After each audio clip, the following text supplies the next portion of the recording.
Hello and welcome to Let's Talk About a Podcast. I'm your host Dan, and I'm thrilled to be launching this podcast and in general this amazing project that I've been dreaming about for so long. This first episode, it's all about introductions. Who the hell am I? What the hell do I know about happiness or success, for the matter of fact? And what can you expect from this podcast? Why should you tune in for the upcoming episodes? And what do we have in plan for you? All this and more right after the intro.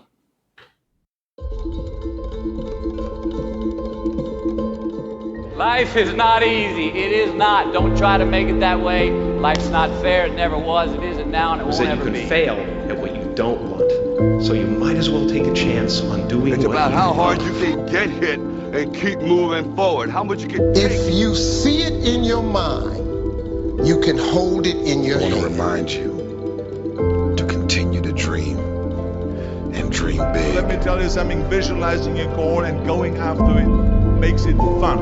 You've got to have a purpose no matter what you do in life. Reggie Jackson struck out 2,600 times in his career, the most in the history of baseball. But you don't hear about the strikeouts. People remember the home runs. Fall forward.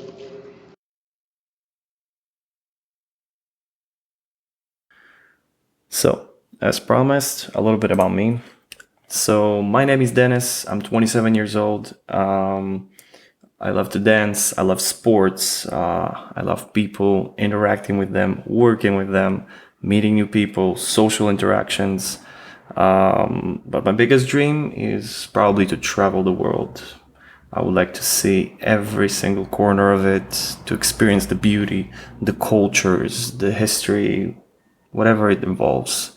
I just think that it's the biggest gift that we were giving in our lives, and it's such a shame to miss it. So I would like to set my biggest goal to be financially independent and just free to travel the world as much as I want, and as often as I want, until I get to see everything.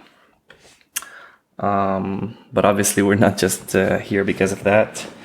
So I'm gonna tell you how this idea came to life. Where did it, in my opinion, where did it start to form in my mind, and what exactly brought me to decide that this is something that I want to do.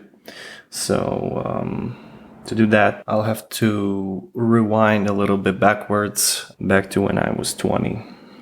So you see, when I was 20, I went through the deepest depression that I ever had.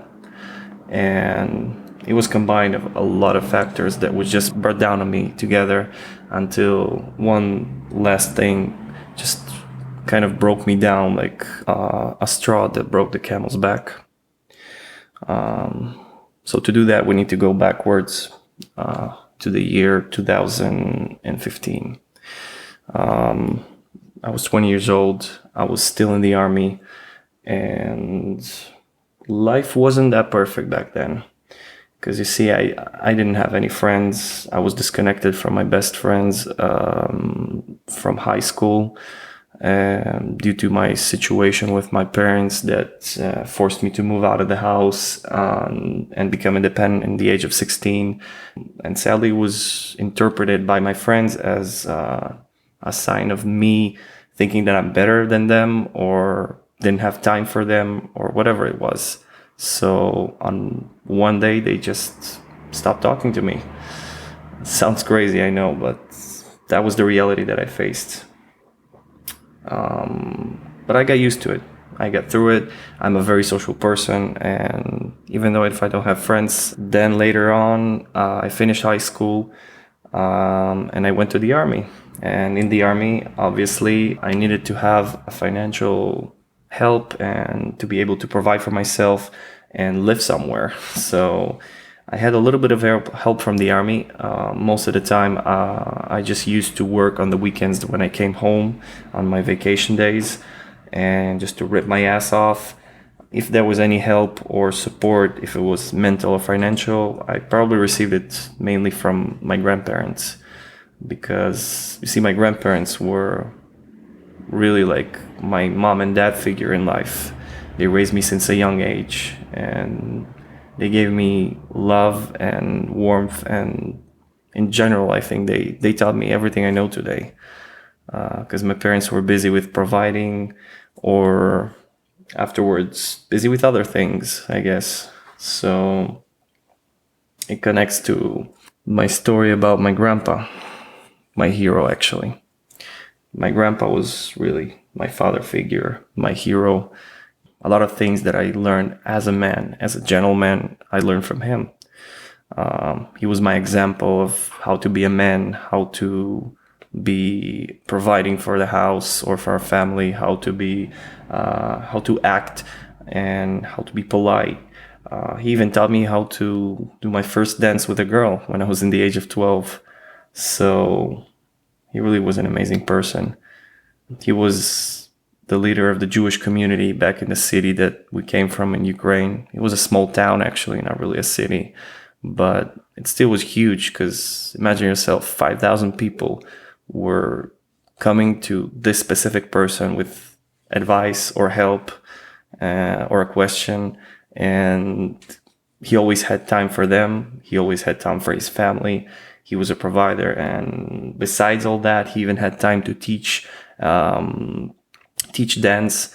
Like, I'm talking about the classic Ukrainian dance that he was teaching to over 300 students that he had, and make performances on huge events. And it was just an amazing guy. The standards here are pretty high when you try to compare yourself to him. And whenever I needed an advice or was in a tough spot and I wanted to talk to somebody, he was the address for sure, without any doubt. So after a while, when I was serving in the army, I got injured, and I was physically disabled in my right arm, which kind of ruined a lot of good things in my life. Like I said, I love to dance. I used to break dance professionally.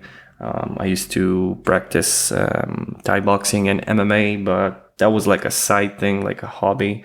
But I really enjoyed breakdancing, and I was really into sports. So the second I got injured, it was kind of taken away from me, and the verdict was, you will never be able to do it again.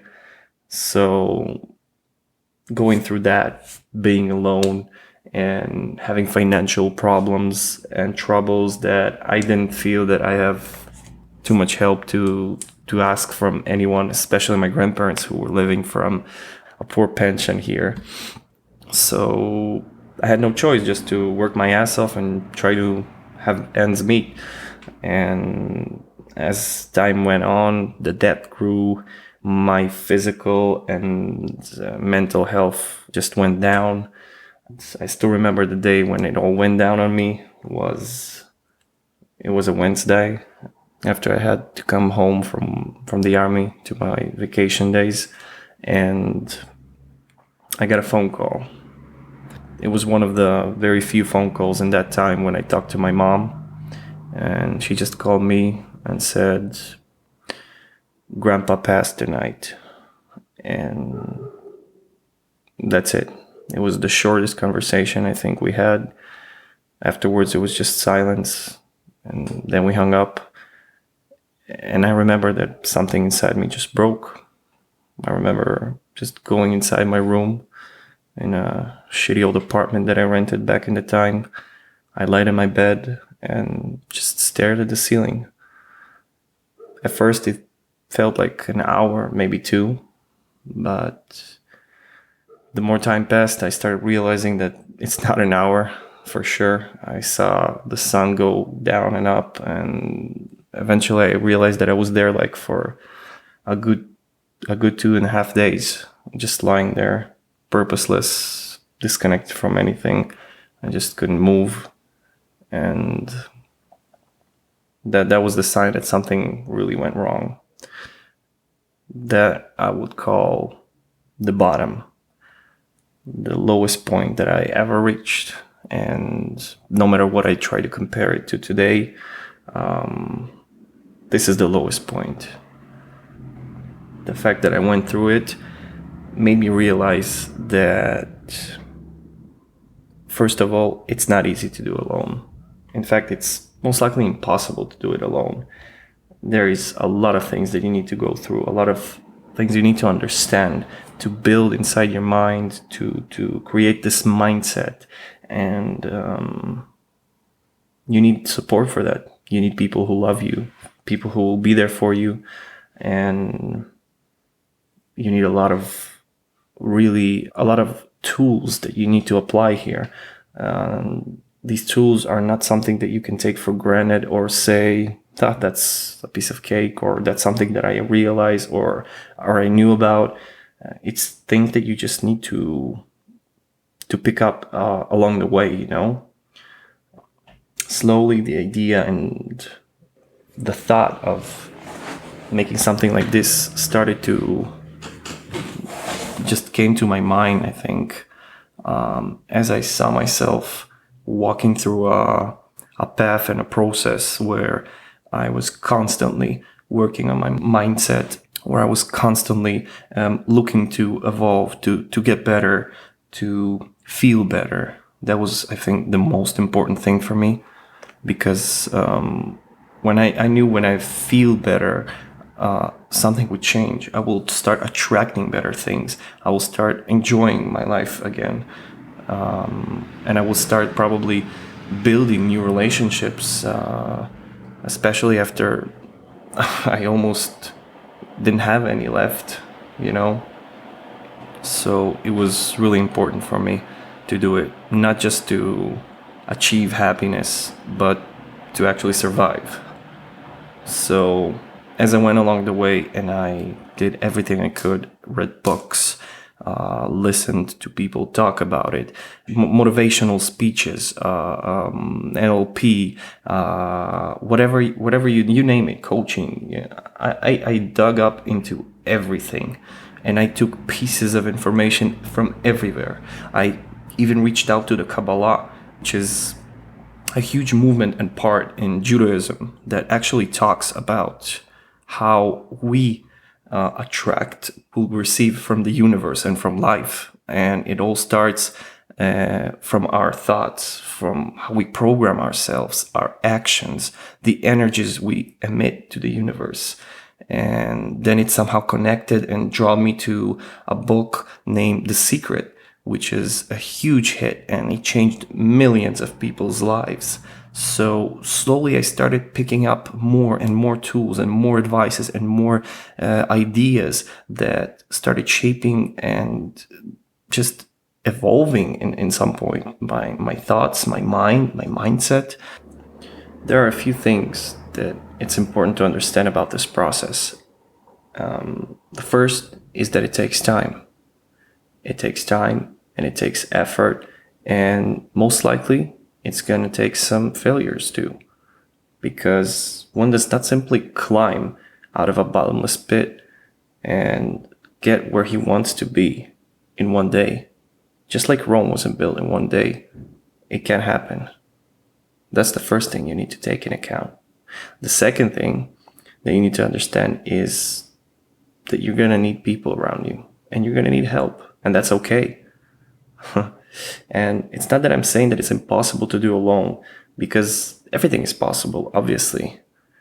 Hell, there's a guy in South America that planted a whole goddamn forest on his own.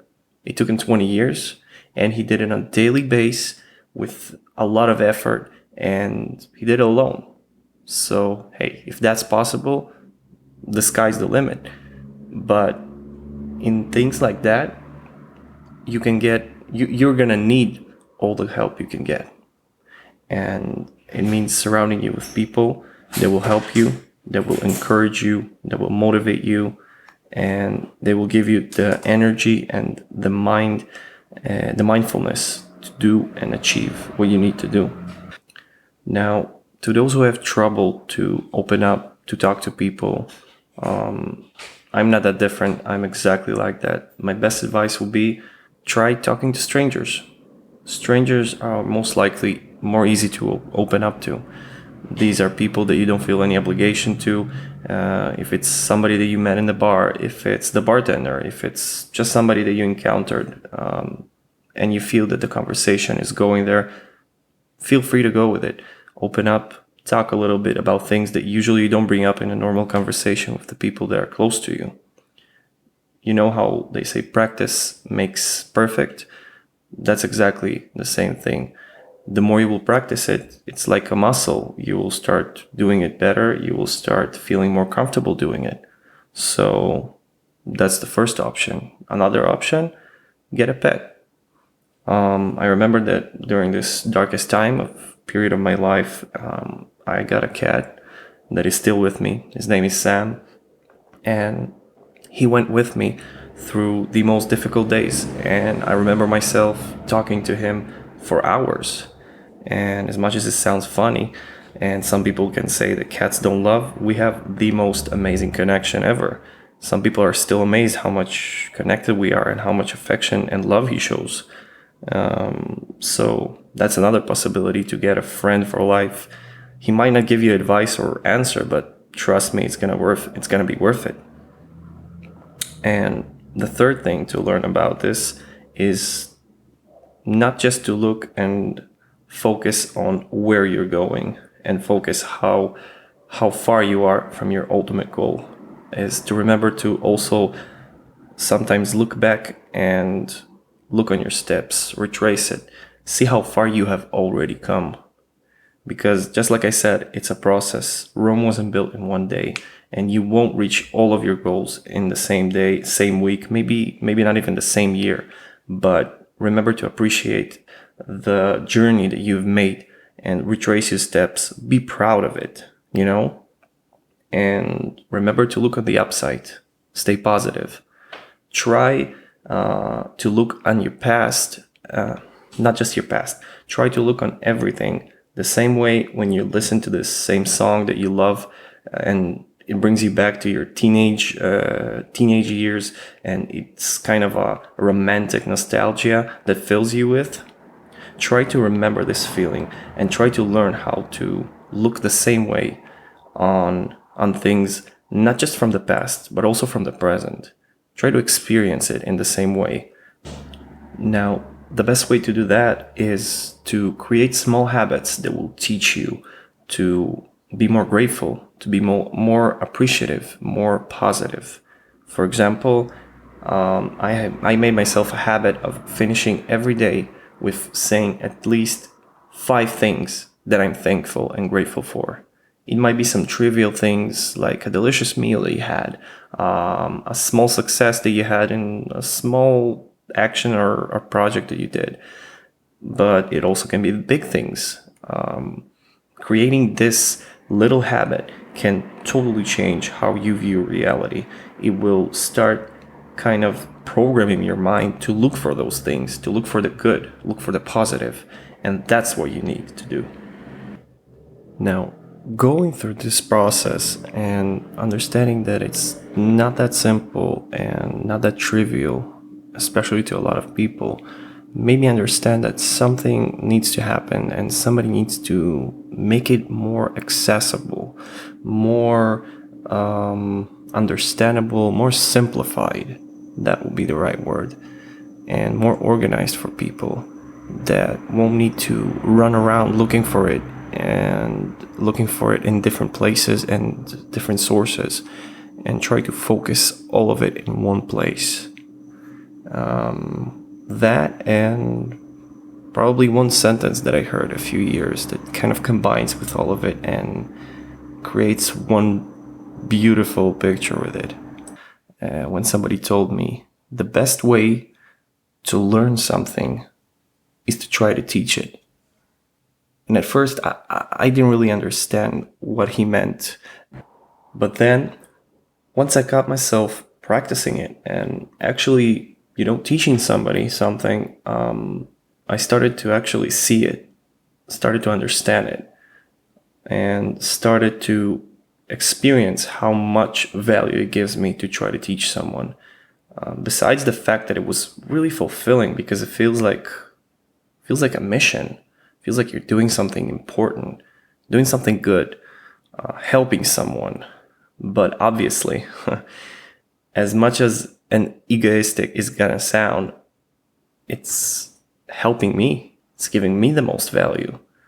To give you an example, During the Corona, the dining industry and the nightlife, bars, restaurants, all of that was the first ones to take a hit because they were the most crowded places, obviously. So during that time, I didn't have really work. So I wanted to look for another opportunity to evolve to a different field, to search for something new to learn, to get some new skills.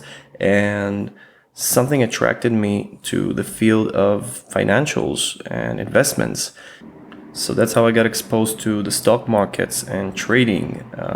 If it's in OTC, pink shits, penny stocks, whatever it was, it got me really hooked. I really was interested in, and I made a lot of effort to learn as much as I can on that, on the subject. I really started to practice it. I really started becoming good. I built a portfolio and I managed to increase it 10 times, in a period of a year. So you can say that I had a significant success in that field. So without me noticing, I became a little bit of an expert in a little community of a Telegram group that we had that slowly grew from 2,000, and today it's probably like 10,000 people there. So people would actually come to me for advice. People would ask me, what do I think, or what did they do wrong, to analyze. People actually came to me to analyze their trades, to get an advice, to understand some subjects a little bit more, to understand the mind of how exactly do you make a certain decision and what is the right decision in certain situations. So that really opened my eyes, especially this. It opened my eyes, even though I practiced it a lot before when I was managing restaurants or bars or nightclubs, whatever it was. I constantly believed that the most value you can get is from another person. It's not from a technical explanation. You do this, you do that, and that's it. No, you really need to put your heart into it. So that's how I saw everything. That's how everything I did came from the heart. And I noticed that the more I did it, the more I explained to someone, the more I taught someone, the more value I received, the better I understood the subject, the better I became in it. So without even noticing, for example, I was offered to create a course, to create an online course for college here in Israel that teaches how to trade, and to trade specifically OTC stocks, where I was focused at back in that time. So my point is, when you teach someone, you gain the most in the end. Yes, it takes a lot of energy and effort, and you need to be really caring and compassionate, and it needs to come from a real place, not just the technicality to, just to point that, okay, I did that task is done. That's not the point. You really need to come from a place of caring. So in the end, ironically, you give, but you're the one who receives the most. So when I understood that, it all kind of combined together and grew into this idea to create this specific project, this specific platform where people, in my opinion, will be receiving a lot of value. And that's what we're all about. It's a podcast that will focus about happiness, success, everything in between, giving practical tips and advice, talking to people that actually went through different situations. Therefore, we're going to talk to people from different backgrounds.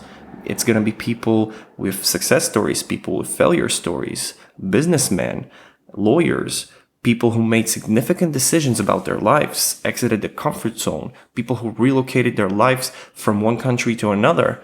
And I believe that right there, this is where the value is hidden. This is where the stories that will inspire, that will give the most. And as much as I would like to give you, I will probably receive even more. So for me, it's kind of a win-win situation, guys. So I really hope that you are as excited as I am, because really we have a whole amazing lineup of interviews to perform here. And I can't tell you enough how much excited I am to start this project. So please follow us, subscribe, and stay up to date about everything that is upcoming. We're going to use our social platforms not just for sharing the podcast, but also to kind of give you tips and strategy and advice here and there that most likely somehow will also connect to the upcoming episode, where we will also talk about it more thoroughly. And hopefully, in the end, like I said, we will bring you one step closer to being the best version of you.